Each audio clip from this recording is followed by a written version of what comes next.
आज की वीडियो में हम देखेंगे बोट एयरडोस 181 वर्सेस बोट एयरडोस 141। दोनों में से कौन सा अच्छा है आपके लिए। तो अगर हम बात करें इनके केस की, अगर हम लुक की बात करें तो लुक में बोट एयरडोस 181 का केस काफी अच्छा है एज कम्पेयर टू बोट एयरडोस 141। दोनों के केस में टाइप सी चार्जिंग पॉइंट आते हैं, पर 181 में रीसेट का बटन आता है, 141 में रीसेट का बटन नहीं आता। 141 के केस में सामने इंडिकेटर्स आते हैं जो कि काफी अच्छे लगते हैं केस पे, और 181 में नीचे की तरफ सिंपल एक ही इंडिकेटर है। अगर आप कैरी करेंगे दोनों केस को कोई दिक्कत होने वाली नहीं है, पर पतला केस ज्यादा बोट एयरडोस 181 का है। उसकी केस की लुक भी अच्छी है, तो अगर आपको उसको जेब में कैरी करेंगे कोई दिक्कत नहीं आएगी।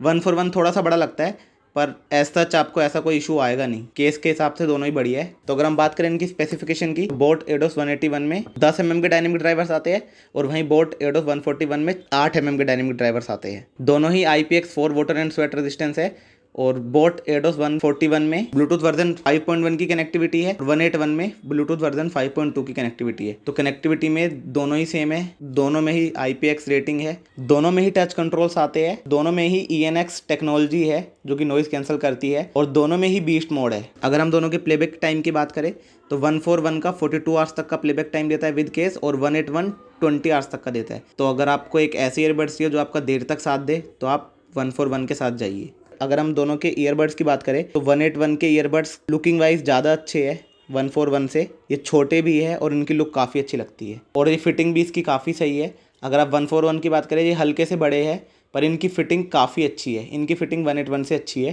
181 की फिटिंग इतनी भी बेकार नहीं है, 141 की स्लाइटली बेटर है 181 से। अगर हम बात करें साउंड की, तो बोट 181 में 10 mm के डायनेमिक ड्राइवर्स है, और 141 में 8 mm के डायनेमिक ड्राइवर्स है। जो 181 की साउंड है ये लाउड नहीं है साउंड बिल्कुल भी, इसकी साउंड बहुत कम है। इसकी जो साउंड है वो क्लियर है, वोकल सही है, बेस भी सही है, पर इसकी आवाज़ लाउड नहीं है, क्योंकि इसमें 10 mm के डायनेमिक ड्राइवर्स है। तो आप इससे एक्सपेक्ट करेंगे कि आवाज़ थोड़ी लाउड भी हो।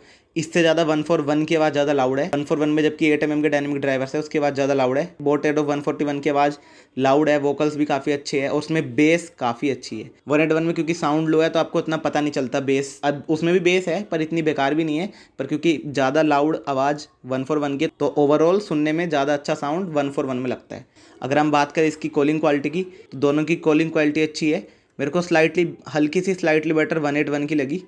हल्की फुल्की बैकग्राउंड नॉइज दोनों में जाती है, पर इतनी ज़्यादा नहीं जाएगी, तो 181 की स्लाइटली बेटर है 141 से। अगर हम गेमिंग की बात करें तो दोनों में बीस्ट मोड है, तो गेमिंग के मामले में 181 स्लाइटली बेटर है 141 से। अगर आपको एक ऐसे ईयरबड्स चाहिए जिनकी फिटिंग काफ़ी अच्छी हो, तो फिटिंग के मामले में दोनों सही है। एज सच आपको दोनों में कोई इशू आएगा नहीं, दोनों फिटिंग के मामले में दोनों अच्छे हैं। तो जो आपकी प्रेफरेंस है आप उसके हिसाब से देखिए। अगर आपको सिर्फ कॉलिंग और गेमिंग के लिए चाहिए, नो डाउट 181 ले लीजिए। अगर आपको ओवरऑल एक ईयरबड चाहिए जो कि सस्ते भी हो, क्योंकि दोनों के अगर हम प्राइस की बात करें तो 181 का प्राइस 1500 तक है, और 141 का प्राइस 1100-1200 तक है, और सेल में ये 1000 तक भी आ जाता है। तो अगर आपको एक सस्ते में अच्छे ईयरबड्स चाहिए जिसकी आवाज़ भी अच्छी हो, जो गेमिंग के लिए भी हो, जो कॉलिंग के लिए भी हो, 141 ले लीजिए। अगर आपकी सिर्फ प्रेफरेंस कॉलिंग और गेमिंग है तो ही आप 181 को परचेज करिएगा, वरना आप बिना सोचे समझे 141 को परचेज कर लीजिए। आपके थोड़े पैसे भी बच जाएंगे, थोड़ा आपको अच्छा प्रोडक्ट भी मिल जाएगा। तो दोनों का लिंक मैं डिस्क्रिप्शन में दे दूंगा, वहां से जाके इसको परचेज कर सकते हैं। अगर आपका इससे रिलेटेड कोई भी क्वेश्चन है तो आप कमेंट बॉक्स में जाके पूछ सकते हैं। तो अगर आपको वीडियो अच्छी लगी हो तो वीडियो को लाइक कर दे, चैनल को सब्सक्राइब कर दे, और अपने दोस्तों के साथ भी शेयर करें। And thanks for watching the video.